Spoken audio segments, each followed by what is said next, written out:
सुबह घड़ी के अलार्म की आवाज़ के साथ ही लता की दिनचर्या प्रारंभ हो जाती थी।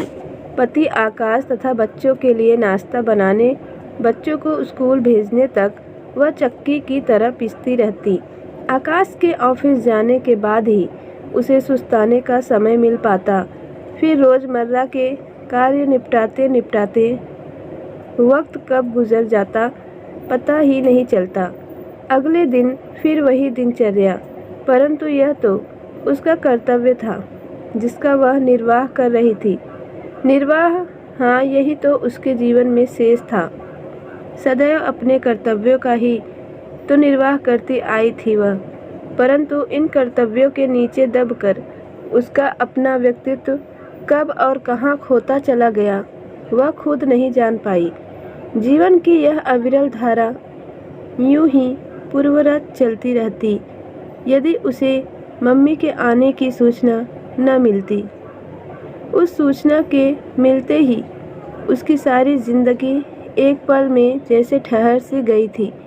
उसकी वही तिल तिल पिसती हुई जिंदगी, उस पर मम्मी के आने की सूचना जैसे बोझ के ऊपर कोई और बोझ भी लाद दिया गया हो। हर रोज़ घर की साफ सफाई करते हुए उसे कुछ खास परेशानी नहीं होती थी, परंतु आज पता नहीं उसे क्या हो गया था।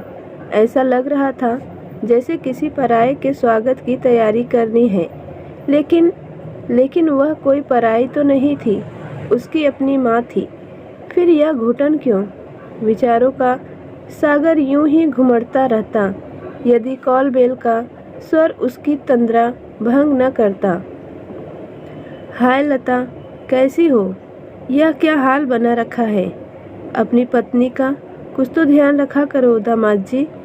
मम्मी का चिर परिचित अंदाज उसे अच्छी तरह से पता था। कुछ ही मिनटों में सारे घर में उनके ठहाके की आवाज़ गूंज रही थी। उनका नाम भी उनके व्यक्तित्व की भांति ही था, आनंदी देवी।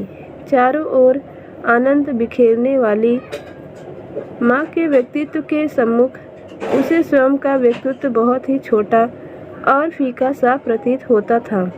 शायद यही वजह थी कि माँ के सामने बैठकर भी वह वहाँ नहीं थी। सबके होते हुए भी एक अजीब सा अकेलापन महसूस कर रही थी।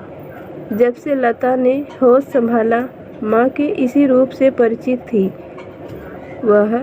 चाहे परिस्थितियाँ कैसी भी हो, माँ के व्यक्तित्व पर कोई प्रभाव नहीं पड़ता था। परिस्थितियों के अनुरूप स्वयं को ढाल लेने के उनके व्यक्तित्व के कारण ही पापा के देहांत के बाद भी उन्होंने उनकी कमी हमें कभी महसूस नहीं होने दी। लेकिन माँ के यही गुण लता के मन में उपजी कुंठा का कारण थे। माँ के सामने वह स्वयं को अजनबी सा महसूस करती।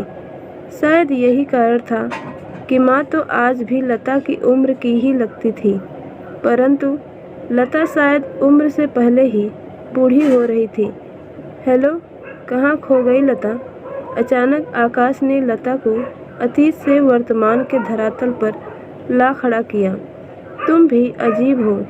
तुम्हारी माँ आई है और तुम आज भी उस तरह उदास बैठी हो, गमगीन चेहरा लिए बैठी हो।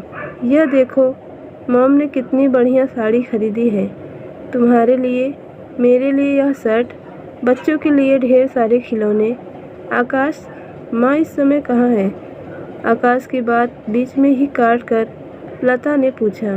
आकाश एक पल के लिए चुप हो गया और फिर कपड़े अलमारी में रखने लगा। वो हमारी पड़ोसन मिसेस शर्मा आई हैं, शायद उन्हीं के साथ होगी। वो सब छोड़ो, देखो यह शाम की पार्टी की लिस्ट है। तुम्हें कुछ और मंगवाना हो तो बता देना। लता ने लिस्ट को देखा और देखती ही चली गई।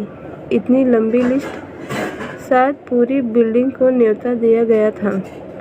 एक पल को लगा कि वह आकाश से पूछे कि क्या कभी उसके लिए इतनी बड़ी पार्टी दी है उसने, लेकिन पूछने से भी क्या फ़ायदा। आकाश के लिए वह केवल एक पत्नी ही थी, ऐसी पत्नी जो सिर्फ अपनी गृहस्थी और बच्चों में ही उलझी रहे। वह खुद क्या चाहती है यह जानने की कभी कोशिश नहीं की आकाश ने।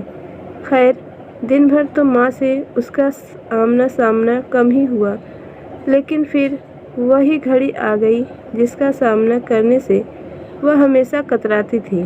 पार्टी शुरू हो गई थी और आज भी वह महसूस कर रही थी कि माँ के सामने उसका व्यक्तित्व दबा दबा सा ही है।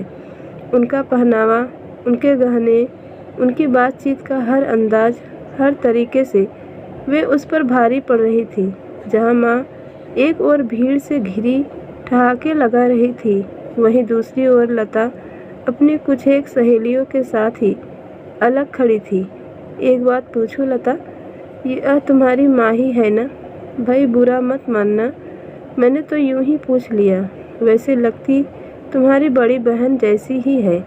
क्या ड्रेसिंग सेंस है तुम्हारी माँ का। भाई मैंने तो सोच लिया है, कल मैं पूरे दिन तुम्हारी माँ के साथ ही शॉपिंग करूँगी। तुम्हारे पतिदेव कहाँ है लता? ओह, मैं तो भूल ही गई थी। अभी तो तुम्हारी माँ के साथ देखा था उन्हें गप्पे लड़ाते हुए। भाई कमाल है, पत्नी यहाँ अकेली है और वह वहाँ अपनी सास के साथ। व्यंग भरे स्वर लता को आहत कर रहे थे। यह कोई नई बात नहीं थी।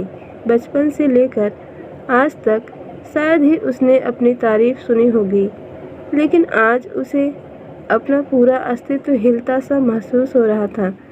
उस पार्टी के बाद घर का सन्नाटा और बढ़ गया। माँ बच्चों के साथ उनके कमरे में थी और आकाश, लता अपने कमरे में। मैं कौन हूँ आकाश? अचानक लता के इस प्रश्न ने आकाश को चौंका दिया था। यह क्या पूछ रही हो तुम? तुम लता हो, वह तो मैं जानती हूँ आकाश, लेकिन लता कौन है? क्या पहचान है इस दुनिया में उसकी? आज पहली बार लता के स्वर में कड़वाहट का एहसास हुआ था। आकाश को, क्या बात है? तुम्हारी आवाज़ में आज कड़वाहट सी महसूस हो रही है मुझे। तुम परेशान हो? हाँ, परेशान हूँ मैं, क्योंकि मुझे कुछ खुद अपनी पहचान मिटती नज़र आ रही है। आज फट ही पड़ा दिल में बसा वह ज्वालामुखी जो इतने सालों से सुलग रहा था। तुम होश में हो लता? धीरे बोलो, कहीं मम्मी न सुन ले। तुम्हें मेरी माँ की फ़िक्र है आकाश, लेकिन मेरी नहीं। शादी के इतने सालों बाद भी तुम्हें अपनी पत्नी की फ़िक्र नहीं है। क्यों आकाश, क्यों? क्योंकि लता आनंदी नहीं है इसलिए? यह क्या बकवास है लता, होश में आओ। मैं होश में ही हूँ आकाश। मैं तुम्हें साफ साफ बता देना चाहती हूँ कि लता लता है, आनंदी नहीं। लता का भी अपना एक अस्तित्व है, अपनी पहचान है, अपनी ज़रूरतें हैं, अपनी इच्छाएं हैं जो तुम कभी नहीं जान पाए। एक एक शब्द जहर से भरा था और कहीं न कहीं उनका निशाना आनंदी ही थी, जो अब तक दरवाजे पर खड़ी उनकी सब बातें सुन चुकी थी। एक एक बात उन पर हथौड़े की तरह बरस रही थी और उनकी आंखें अविश्वास से फैली जा रही थी कि यह उन्हीं की बेटी है, उनका अपना खून। बड़ी हिम्मत के साथ आनंदी ने अंदर पैर रखा। ये सब क्या हो रहा है लता? बाहर तक आवाज़ें आ रही हैं, बच्चे सो रहे हैं, उठ जाएंगे, शांत हो जाओ। नहीं मम्मी, आज नहीं।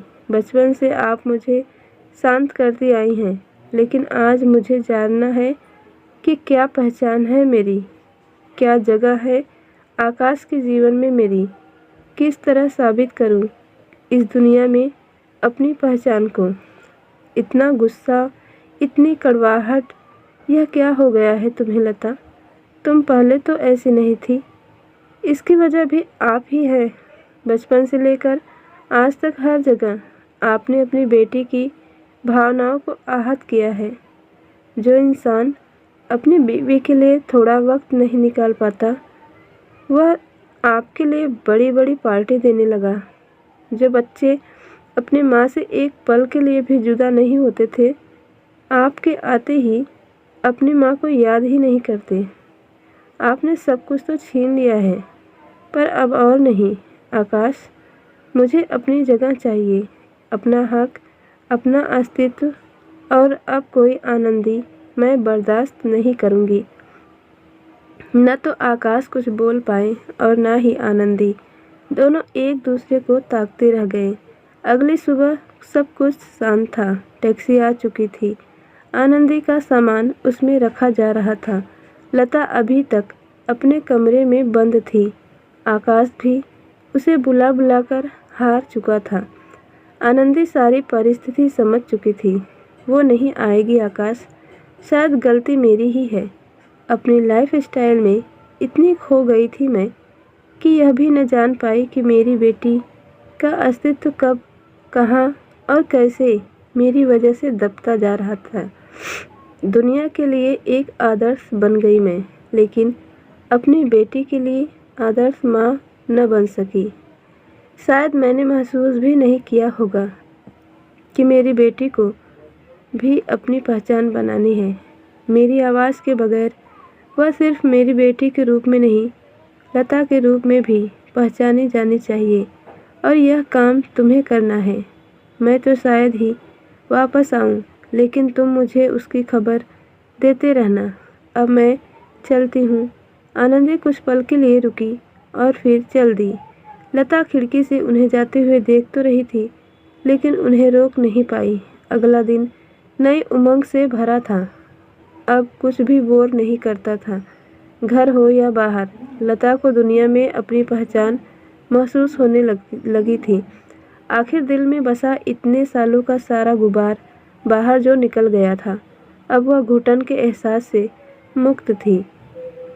दोस्तों, कहानी पसंद आई हो तो लाइक करें, चैनल पे नए हो तो ज़रूर सब्सक्राइब कर लें। कहानी सुनने के लिए आप सभी का धन्यवाद।